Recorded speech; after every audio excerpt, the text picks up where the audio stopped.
Okay, question and answers with Durianrider. We'll get straight into it.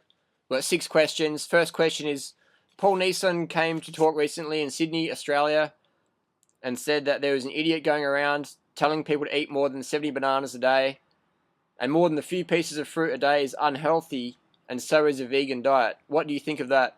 I wonder who the idiot is who's going around telling people to eat up to 70 bananas a day. What do I think of that? I think Paul Neeson is a sincere guy, but he's just sincerely wrong. Even though he calls me an idiot, I think Paul's cool, and I've got to thank Paul for writing his books and actually introducing me to Doug Graham back in the day. Paul Neeson, just read Paul's books. The best one to read is called The Raw Life, and that gives a clear indication of where Paul Neeson's gone wrong on his raw journey. Why? Because he quotes Hilton Hertima. He says you shouldn't eat too much fruit. You know, overeating's emotional needs, and you can't eat too much fruit, and just cut back and head towards breatharianism. Read Hilton Hertima's books, Paul says. And with that sort of mindset, the anorexic sort of mindset, can't eat food. Food is the enemy. I'm trapped in a cage. You know, I've got to get out of this food eating mindset. You're always going to go downhill. You're always going to go off the deep end. And you're going to bring your raw diet or your vegan diet or whatever diet you're following, going to bring that with you and go AWOL. But even if Paul did a raw vegan diet, even if he did, he would have done a wrong one, a high-fat version, a fruit-phobic one, you know, just deficient. I mean, if you look at Paul, he was pretty fit before he started the journey, and he's pretty sedentary now. He's not a very fit individual. So when someone loses fitness on a dietary plan, on a really, really healthy dietary plan, which is what a raw vegan or even a vegan diet provides, you know they're doing something wrong. You know there's some sort of disordered eating or eating disorders underlying their behavior. And that's really sad. That's why we provide clarity on our website, 30bananasaday.com. I mean, we don't live the glamour lifestyle. You know, we're not into a lot of money. So we can just be straight up. You know, I can just tell you whatever, because I don't care if you buy our stuff or whatever, man. It's like, we've got enough cash. We always will have. So I can just be 100% truthful with you, just tell you how it is. I'm not going to bullshit to you. That's just how it is. I mean, close friends of Paul have said Paul's never been raw a year of his life. Paul claims he's been 100% raw vegan for 15 years. I don't know if you watch his videos, you can sort of debunk that pretty quick. Hey, that's, you know, no one has to be a raw or vegan to be my friend, you know. I'm not saying that. I'm just saying that if you're going to take advice from people, perhaps, you know, ask them a few more questions, you know. Question what's encouraged, you know, and just because someone eats dead animals or eats cooked food doesn't make them a bad person, you know. I've never said that. So basically, eating more than a few pieces of fruit a day is unhealthy. I mean, you're obviously getting your calories from some other source, and that's fair enough, but it's always good to share with our audience what we are doing. Hey, I eat up to 70 bananas a day. I'm doing great. Keith is still there. It's all cool. All right, next question. 2, this is a funny one. You're going to fuck up on your fruitarian diet, and the fact that you take B12 supplements proves your diet is deficient. I won't read what else because the profanity. You know, first of all, I'm not a fruitarian. I do eat, you know, vegetables, nuts, and seeds, and you know, occasionally some sprouts and stuff like that. So you know, I've never actually met someone who eats 100% fruit.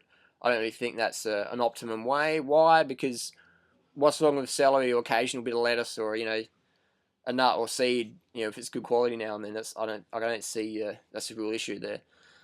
So I think when someone goes fruitarian for purity reasons, then they're always going to undereat. They're going to like get all airy fairy and you know, just go off the deep end, and that's not really fun to see, as I've seen it happen to some of my, you know, fruit buddies. You take B12 subs because that proves your diet is deficient. Well, how can I answer that one? I mean, that's just like, I mean, I've been reading this book, the Anabolic Reference Guide, because I just love reading about sports drugs, you know, being an elite cyclist. And just, there's guys in here that talk about steroids and stuff and how to do them properly. They talk about the importance of doing 4,000 micrograms of B12 a week. 4,000 micrograms, that's massive. And these guys talk about, you know, getting enough protein, eating enough meat, and they talk about getting enough B12 injections. So, I mean, go onto any mainstream bodybuilding forum. I'm not talking vegan bodybuilding forum. I'm talking like a mainstream redneck, eat your meat, drink your eggs and egg whites and all that stuff, bodybuilding forum, and type in B12 injections. Yeah, and they'll show you how to do it on the forum. A mainstream bodybuilding forum. I talk to my doctor friends, my nurse friends, and ask them, do you only test for B12 because of vegans? And they're like, that makes up a minority group. So that one's debunked. Question 3: your teeth will rot from all the fruit you eat, you skinny piece of crap. There you go. And people say, "Hey, you're young." Okay, what about people like Don Weaver and Doug Graham and the older people, Tim Trader and the gang? How come their teeth are still intact? I mean, it's like, hang on, your fruit rotted your teeth. These guys have been eating a lot of fruit for a long, long time. How come they've got teeth? Question 4: you're a fraud. There is no way you can ride that far without using drugs. You're scrawny and have no muscle. Get some meat, faggot. This is what I wake up to in the morning. It's like, hey, Durianrider, read this. Anyway, so I'm a fraud. There's no way you can ride that far without drugs. It's like, well, people who train with me know that I'm not on drugs.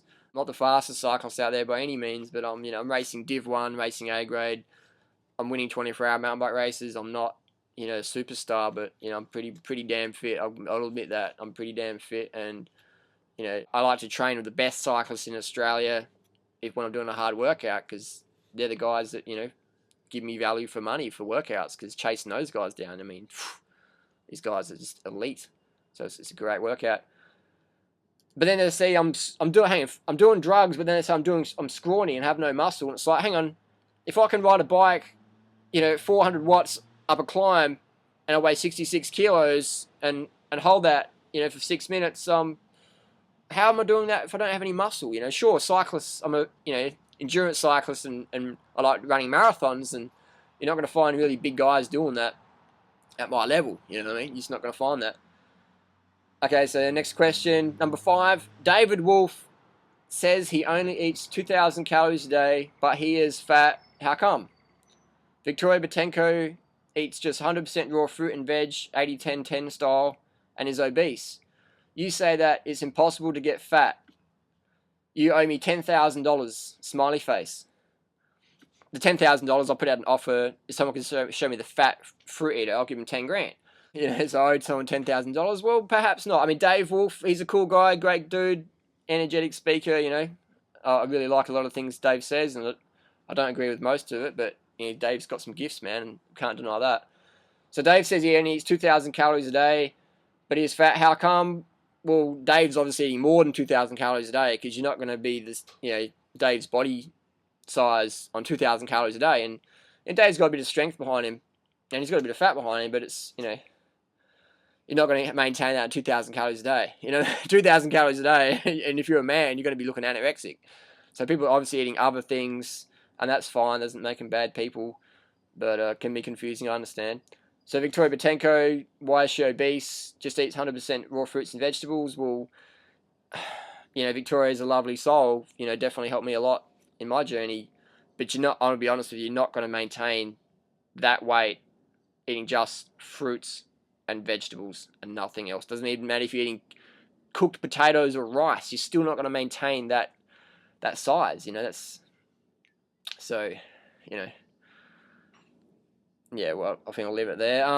Question 6: what is better, a high-fat raw diet or a low-fat cooked vegan diet? That's what I've written. What is better? I mean, is that a long-term question, or is that in the moment?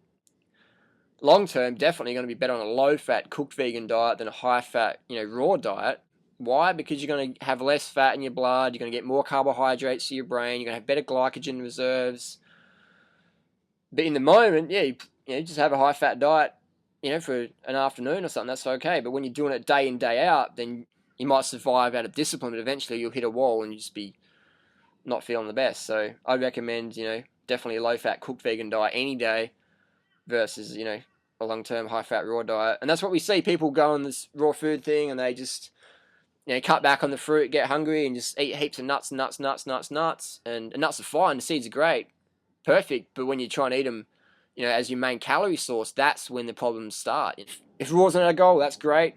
Eat enough rice, pasta, beans, millet, quinoa, barley, all those, whole food, vegan carbohydrate sources, man. Get enough of them in you. Whatever diet you're going to follow, get your carbs in, man. Because once you cut your carbs, doesn't matter what diet you follow, what guru you follow, what your religion, blood type, all that stuff, you're gonna go you're going to flop, and you're going to get hungry and eat less than optimum foods.